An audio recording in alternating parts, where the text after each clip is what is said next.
কিশোরগঞ্জের কটিয়াদীতে একদিনের ব্যবধানে ফিশারিতে প্রায় ২০ লক্ষ টাকার মাছ হঠাৎ করে মৃত অবস্থায় পানিতে ভেসে উঠেছে। স্থানীয় এলাকাবাসীর সূত্রে জানা যায়, বনগ্রাম ইউনিয়নের ভিটিপাড়া দারিয়ামন্দি বিলের প্রায় ২০ বিঘা জমি নিয়ে একটি বিশাল ফিশারি রয়েছে।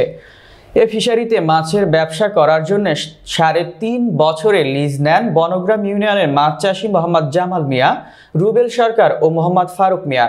তারা জানান, ১৮ তারিখ রাত থেকে শুরু করে ২০ ফেব্রুয়ারি ভোরে এই ফিশারিতে অনেক মাছ মৃত অবস্থায় ভেসে উঠতে দেখা যায়। এরপর থেকে এলাকায় গুঞ্জন শুরু হয়েছে কী কারণে এত বড় ক্ষতি হয়ে গেল।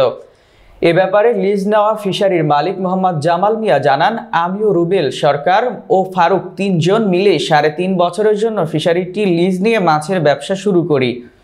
প্রথমে ফিশারিতে মাটি কাটিয়ে মাছ চাষ শুরু করি। কিছুদিন যেতে না যেতেই ফিশারির পাড়ে যেতে আমাদের বাধা দেওয়া হয়। মাছ চাষি রুবেল সরকার জানান, আমরা ফিশারি নিয়েছি ৩.৫ বছরের জন্য, মাত্র ৩ মাস হলো মাছ চাষ শুরু করলাম। এর মধ্যে ফিশারির জমির মালিকদের সাথে ৪ থেকে ৫টি সালিশ দরবার হয়েছে, তারপরও আমাদের সাথে ঝামেলা করেই যাচ্ছে। ফিশারির মালিকপক্ষ জানান, এই তারিখ যে মাছ মরেছে এই বিষয়ে আমরা কিছু জানি না। আমি থাকি কিশোরগঞ্জ, সকাল 10টার দিকে বাড়িতে আসছি। এ বিষয়ে স্থানীয় লোকজন বলেন, ফিশারি লিজ নেওয়ার পর থেকেই ফিশারি মালিকপক্ষ এবং ফিশারি লিজ নেওয়া ব্যক্তিদের মধ্যে ঝামেলা চলছে। বনগ্রাম ইউপি সদস্য বলেন, হঠাৎ করে শুনলাম তাদের ফিশারিতে সমস্যা হয়েছে, মাছ মারা গেছে খবর পেয়ে আমরা আসছি। দেখলাম ব্যাপক ক্ষয়ক্ষতি হয়েছে। এটা আমাদের জন্য এবং সমাজের জন্য হৃদয় বিদারক ঘটনা। রুবেল শিপি সেইটা করে থাকেন, তার সর্বস্ব দিয়ে ইনভেস্ট করে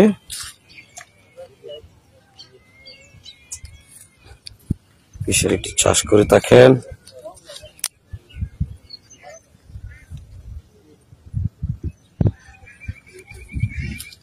দেখতে পাচ্ছেন এই সেই ছোট্ট নৌকা দিয়ে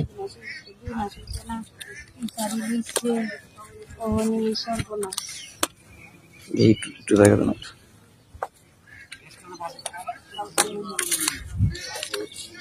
দেখুন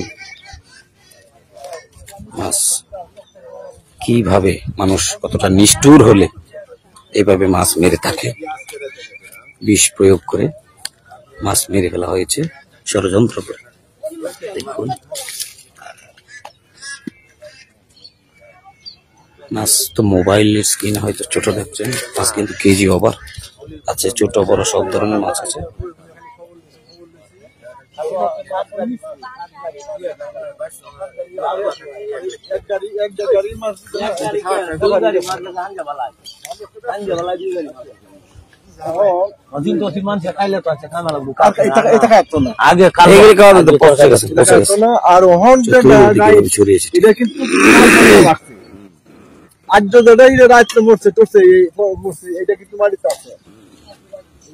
দেখুন মানুষ কত নিষ্ঠুর হলে এইভাবে মাছ মেরে ফেলে।